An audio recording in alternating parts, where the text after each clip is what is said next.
नमस्कार। मेरा नाम आरती द्विवेदी है और आज मैं आपके सामने लेकर आई हूँ का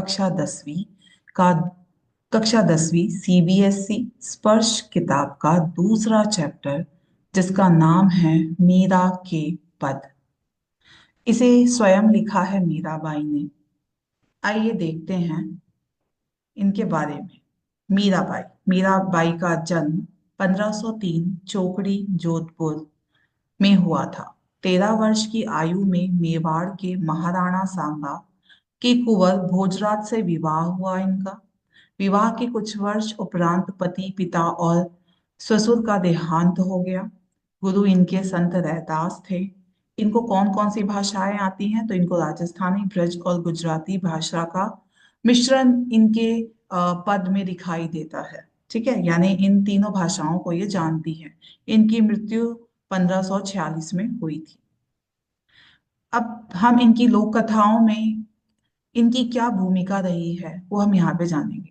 लोक कथाओं के अनुसार, यानी लोगों द्वारा कहे गए कथनों के अनुसार, अपने जीवन में आए कठिन दुखों से मुक्ति पाने के लिए मीरा घर परिवार छोड़कर वृंदावन में जा बसी थी और कृष्ण प्रेम में लीन हो गई थी। इनकी रचनाओं में इनके आराध्य कृष्ण कहीं निर्गुण निराकार ब्रह्म, अर्थात जिसका कोई रूप आकार न हो, ऐसे प्रभु, कहीं सगुण साकार गोपी वल्लभ श्री कृष्ण, और कहीं निर्मोही परदेसी जोगी, अर्थात जिसे किसी की परवाह नहीं, ऐसे संत के रूप में दिखाई देती है। अब जो हमारा प्रस्तुत पाठ है मीरा के पद में संकलित दोनों पद मीरा के इन्हीं आराध्य अर्थात श्री कृष्ण को समर्पित हैं। यानी मीरा ने जो भी पद लिखे हैं उसमें आपको श्री कृष्ण की छवि दिखाई देगी। यानी मीरा से संबंधित उन्होंने पद लिखे हैं। मीरा अपने प्रभु की झूठी प्रशंसा भी करती है, प्यार भी करती है और अवसर आने पर डांटने से भी नहीं डरती। श्री कृष्ण की शक्तियों व सामर्थ्य का गुणगान भी करती है और उनको उनके कर्तव्य भी याद दिलाती है। आइए देखते हैं हमारी कक्षा 10वीं में दिया गया पहला पद कौन सा है। उसके अर्थ सहित मैं आपको यहाँ बताऊंगी। सो पहला पद है, हरि आप हरो जनरी भीर। हरि आप हरो जनरी भीर, द्रौपदी री लाज राखी आप बढ़ायो चीर। भगत कारण रूप नरहरि धरियो आप शरीर। बुढ़तो गजराज राख्यो काटी कुंजर पीर। दासी मीरा लाल गिरधर हसो मारी भीर। इसमें हरि का मतलब है श्री कृष्ण, जन का मतलब है भक्त, भीर का मतलब होता है दुख दर्द, और लाज का मतलब होता है इज्जत, चीर का मतलब है साड़ी कपड़ा, नरहरि का अर्थ है नरसिंह अवतार, जो श्री हरि ने नरसिंह अवतार लिया था, और शरीर का मतलब होता है शरीर। आइए देखते हैं इसका अर्थ क्या है। द्रौपदी री लाज राखी आप्य बढ़ायो चीर। भगत कारण रूप नरहरि धरियो आप शरीर। बुढ़तो गजराज राख्यो काटी कुंजर पीर। दासी मीरा लाल गिरधर हरो मारी भीर। इसका अर्थ है, इस पद में मीराबाई अपने प्रिय भगवान श्री कृष्ण से विनती करते हुए कहती है कि हे प्रभु, अब आप ही अपने भक्तों की पीड़ा हरें। जिस तरह आपने अपमानित द्रौपदी की लाज उसे चीर प्रदान करके बचाई थी जब दुशासन ने उसे निर्वस्त्र करने का प्रयास किया था। अपने प्रिय भक्त प्रहलाद को बचाने के लिए नरहरि रूप आपने धारण किया था। आपने ही तो डूबते हुए हाथी की रक्षा की थी और उसे मगरमच्छ के मुंह में जाने से बचाया था। इस प्रकार आपने उसी हाथी की पीड़ा दूर की थी। इन उदाहरणों को देकर दासी मीरा कहती है कि हे गिरधर लाल, आप मेरी पीड़ा भी तो दूर कर सकते हो। मुझे भी मेरी पीड़ा से छुटकारा दिलवा दीजिए। नेक्स्ट पद दूसरा, श्याम माणे चाकर राखो जी। गिरधर लाल माणे चाकर राखो जी। चाकर रहस्यों बाग लगास्यों, नित उठ दर्शन पास्यों। बिन बिंदावन बिंदावन री कुंज गली में गोविंद लाल लीला गास्यों। चाकरी में दर्शन पास्यों सुमरन पास्यों खर्ची, भाव भगत जागिरी पास्यों तीनों बाता सरसी। अब इनमें कुछ शब्दों का अर्थ मैं आपको यहाँ बताती हूँ। श्याम का अर्थ है श्री कृष्ण, क्योंकि श्री कृष्ण का जो रूप है वो श्याम वर्ण है। चाकर का मतलब है नौकर। रहस्यों मीन्स रहकर। नित्य मीन्स हमेशा। दर्शन मीन्स दर्शन। जागिरी मीन्स जागीर साम्राज्य। कुंज का अर्थ होता है सकरी। अब आइए चित्रों के साथ अगर आपको मैं दिखाऊंगी तो आपको ज्यादा अच्छे से समझ में आएगा। श्याम माने चाकर राखो जी, इसका अर्थ है, इन पदों में मीरा भगवान श्री कृष्ण से प्रार्थना करते हुए कहती है कि हे श्याम, आप मुझे अपनी दासी बना लीजिए। आपकी दासी बनकर मैं आपके लिए बाग बगीचे लगाऊंगी, जिसमें आप विहार कर सके, यानी घूम फिर सके। इसी बहाने मैं रोज आपके दर्शन कर सकूंगी। मैं वृंदावन के कुंजों और गलियों में कृष्ण की लीला के गान करूंगी। इससे उन्हें कृष्ण के नाम स्मरण का अवसर प्राप्त हो जाएगा तथा भावपूर्ण भक्ति की जागीर भी प्राप्त होगी। इस प्रकार दर्शन, स्मरण और भाव भक्ति नामक तीनों बातें मेरे जीवन में रच बस जाएगी। नेक्स्ट पद है, मोर मुकुट पीतांबर सो है, गल बैजंती माला, बिंद्रावन में धेनु चरावे, मोहन मुरली वाला। ऊंचा ऊंचा महल बनाव, बिच बिच राखूं बारी, सावरियारा दर्शन पासियों, पहर कुसुम्बी साड़ी। आधी रात प्रभु दर्शन दीजो, जमनाजी रे तीरा, मीरा रा प्रभु गिरधर नागर, हिवड़ो गणो अधीरा। यहाँ पे कुछ शब्दों के अर्थ हैं, मैं आपको बता रही हूँ। पीतांबर का अर्थ है पीले वस्त्र। धेनु का मतलब होता है गाय। बारी का अर्थ है बगीचा। पहर का अर्थ है पहन कर। तीरा का अर्थ है किनारा। अधीरा का अर्थ है व्याकुल होना। मोर मुकुट पीतांबर सो है, गल बैजंती माला, यानी मोर का मुकुट शोभायमान है श्री कृष्ण के सिर पर, और गले में बैजंती माला है। आइए देखते हैं इनका अर्थ। मीरा श्री कृष्ण के रूप सौंदर्य का वर्णन करते हुए कहती है कि मेरे प्रभु कृष्ण के शीश पर मोर पंखों का बना हुआ मुकुट सुशोभित है।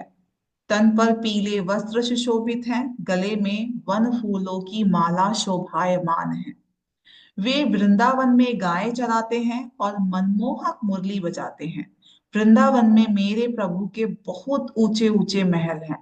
वे उस महल के आंगन के बीच बीच में सुंदर फूलों से सजी फुलवारी बनाना चाहते हैं। वे कुसुम वे कुसुम्बी साड़ी पहनकर अपने सावले प्रभु के दर्शन पाना चाहती है।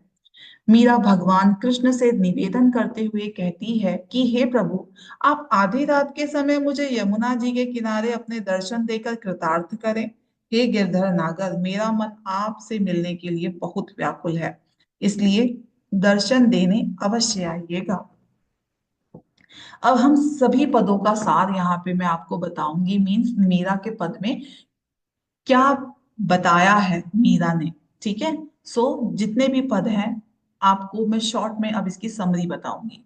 इन पदों में मीराबाई श्री कृष्ण का भक्तों के प्रति प्रेम और अपना श्री कृष्ण के प्रति भक्ति भाव का वर्णन करती है। पहले पद में मीरा श्री कृष्ण से कहती है कि जिस प्रकार आपने द्रौपदी, प्रहलाद और ऐरावत के दुखों को दूर किया था, उसी तरह मेरे भी सारे दुखों का नाश कर दो। दूसरे पद में मीरा श्री कृष्ण के दर्शन का एक भी मौका हाथ से जाने नहीं देना चाहती। वह श्री कृष्ण की दासी बनने को तैयार है, बाग बगीचे लगाने को भी तैयार है, गली गली में श्री कृष्ण की लीलाओं का बखान भी करना चाहती है, ऊंचे ऊंचे महल भी बनाना चाहती है, ताकि दर्शन का एक भी मौका ना चूके। श्री कृष्ण के मन मोहक रूप का वर्णन भी किया गया है, और मीरा कृष्ण के दर्शन के लिए इतनी व्याकुल है कि आधी रात को ही कृष्ण को दर्शन देने के लिए बुला रही है। आइए देखते हैं प्रश्नोत्तर।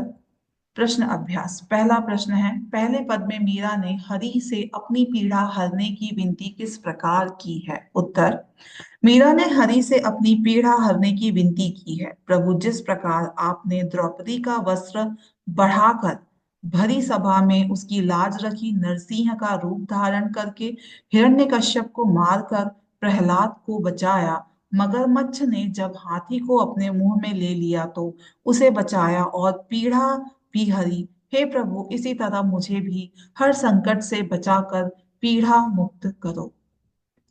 दूसरा प्रश्न है, दूसरे पद में मीराबाई श्याम की चाकरी क्यों करना चाहती है? स्पष्ट कीजिए। यहाँ चाकरी का अर्थात नौकरी से है। मीरा का हृदय कृष्ण के पास रहना चाहता है, उन्हें पाने के लिए इतना अधीर है कि वह उनकी सेविका बनना चाहती है। वह बाग बगीचे लगाना चाहती है जिसमें श्री कृष्ण घूमे, कुंज गलियों में कुंज गलियों में कृष्ण की लीला के गीत गाए ताकि उनके नाम के स्मरण का लाभ उठा सके। इस प्रकार वह कृष्ण का नाम, भाव भक्ति और स्मरण की जागीर यानी नौकरी अपने पास नौकरी करना चाहती है। ठीक है। और उनकी जो जागीर है, भाव भक्ति, वो अपने पास सदैव रखना चाहती है। प्रश्न तीसरा है, मीराबाई ने श्री कृष्ण के रूप सौंदर्य का वर्णन कैसे किया है? उत्तर, मीरा ने कृष्ण के रूप सौंदर्य का वर्णन करते हुए कहा है कि उनके सिर पर मोर के पंखों का मुकुट है, वे पीले वस्त्र पहने हैं और गले में बैजंती फूलों की माला पहनी है, वे बांसुरी बजाते हुए गाय चराते हैं और बहुत सुंदर लगते हैं। प्रश्न 4, मीराबाई की भाषा शैली पर प्रकाश डालिए। यानी मीराबाई किन किन शब्दों को जानती है, किन किन शब्दों में पदावली की रचना करती है, उस पे हमें उसके बारे में हमें बताना है। उत्तर, मीराबाई की भाषा सरल, सहज और आम बोलचाल की भाषा है जो राजस्थानी, ब्रज और गुजराती का मिश्रण है। पदावली कोमल, भावानुकूल व प्रभावमयी है। पदों में भक्ति रस है तथा अनुप्रास, पुनरुक्ति, प्रकाश, रूपक आदि अलंकारों का भी प्रयोग किया गया है। क्वेश्चन नंबर 5, वे श्री कृष्ण को पाने के लिए क्या क्या कार्य करने को तैयार हैं? उत्तर, मीरा कृष्ण को पाने के लिए अनेक कार्य करने को तैयार हैं। वह सेविका बनकर उनकी सेवा कर उनके साथ रहना चाहती है, उनके विहार करने के लिए बाग बगीचे लगाना चाहती है, वृंदावन की गलियों में उनकी लीलाओं का गुणगान करना चाहती है, ऊंचे ऊंचे महलों में खिड़कियां बनवाना चाहती है ताकि आसानी से कृष्ण के दर्शन कर सके, कुसुम्बी रंग की साड़ी पहनकर आधी रात को कृष्ण से मिलकर उनके दर्शन करना चाहती है। अब आइए देखते हैं। अब यहाँ पे काव्य सौंदर्य स्पष्ट करना है हमें, यानी कविताओं का अर्थ लिखना है। मीन्स जो पद दिए हैं मीरा के, उनका अर्थ हमें बताना है। हरि आप हरो जनरी भीर, द्रौपदी री लाज राखी, आप बढ़ायो चीर भगत कारण, रूप नरहरि धरियो आप शरीर। इसका उत्तर है, इस पद में मीरा ने कृष्ण के भक्तों पर कृपा दृष्टि रखने वाले रूप का वर्णन किया है। वे कहती हैं, हे हरि, जिस प्रकार आपने अपने भक्तजनों की पीड़ा हरी है, मेरी भी पीड़ा उसी प्रकार दूर करो। जिस प्रकार द्रौपदी का चीर बढ़ाकर प्रहलाद के लिए नरसिंह रूप धारण कर आपने रक्षा की, उसी प्रकार मेरी भी रक्षा करो। इसकी भाषा ब्रज मिश्रित राजस्थानी है। र ध्वनि का बार बार प्रयोग हुआ है तथा हरि शब्द में श्लेष अलंकार है। दूसरा, बुढ़तो गजराज राख्यो, काटी कुंजर पीर, दासी मीरा लाज गिरधर हरो मारी भीर। इन पंक्तियों में मीरा ने कृष्ण से अपने दुख दूर करने की प्रार्थना की है। हे भक्त वत्सल, जैसे डूबते गजराज को बचाया है और उसकी रक्षा की, वैसे ही आपकी दासी मीरा प्रार्थना करती है कि उसकी पीड़ा दूर करो। इसमें दास्य भक्ति रस है, भाषा ब्रज मिश्रित राजस्थानी है, अनुप्रास अलंकार है, भाषा सरल तथा सहज है। तीसरा, चाकरी में दर्शन पास्यों, सुमरन पास्यों खर्ची, भाव भगति जागीरी पास्यों, तीनों बाता सरसी। उत्तर, इसमें मीरा कृष्ण की चाकरी करने के लिए तैयार है, यानी नौकरी करने के लिए तैयार है, क्योंकि इससे वह उनके दर्शन कर पाएगी, नाम स्मरण कर पाएगी और भाव भक्ति भी पा सकती है। इसमें दास्य भाव दर्शाया गया है। भाषा ब्रज मिश्रित राजस्थानी है, अनुप्रास अलंकार, रूपक अलंकार और कुछ तुकांत शब्दों का भी प्रयोग किया गया है। धन्यवाद, आप सभी का आभार मैं व्यक्त करती हूँ। आपने मेरे वीडियो को बहुत अच्छे तरीके से देखा। अगर आपको मेरा वीडियो पसंद आता है तो प्लीज लाइक कीजिए, शेयर कीजिए और सब्सक्राइब कीजिए। धन्यवाद।